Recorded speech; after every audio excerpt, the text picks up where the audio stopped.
When I was 33, I was being courted by this guy. Around the time of my birthday, I asked the Lord to give me a gift. Later on that evening, I had a dream, and God gave me the gift of showing me that this guy was being unfaithful. I woke up, and I mean, at the time, I didn't know it was the Lord, but I woke up and I was so perplexed. I was so annoyed. I was sad. I was angry, and I was kind of confused because I was like, what kind of gift is this?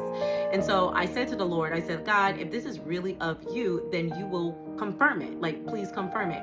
Lo and behold, a week later, after I had that dream, this woman, she finds my number and she calls and she confirms everything that I had dreamt about. Mind you, I never known this woman. I never talked to her a day in my life.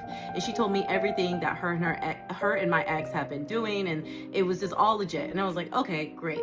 So I released the situation, we break up, I let it go, I forgive, I walk in forgiveness. I actually prayed for him because I felt heartbroken because I knew God was going to avenge me if I just let this go. I just said, God, I want you to do and deal with this according to your loving kindness and remove the anger and frustration out of my heart. Let me make sure that I obtain the wisdom, but release the burden, release the experience away from me, but keep the wisdom. And so that's exactly what I did. I have the wisdom from the experience, but the hurt and pain is released to God.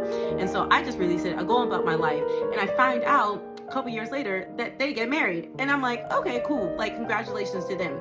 At first, I thought I was going to be angry, but I wasn't. I was like, all right, cool, God.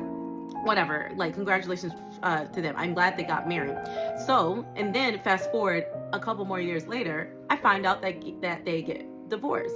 And so I'm not saying that I am proud or happy that they got divorced, but what I am saying, according to Romans 12:19, vengeance is of mine. You don't know how God is going to work out the situation of that person doing you wrong, treating you wrong, saying things wrongly, speaking ill in your name. You don't know how it's going to work out. But if you stay in right standing, if you operate and walk in forgiveness and you release it and you give the hurt, you give the anger to God, you just let it go and you give it to God and you tell God, work this out according to your will and according to your desire and according to your way where you get the glory, God will work it out every single time according to Romans 12:19. He says, vengeance is of mine. So release the matter into God's hands and he will always work it out.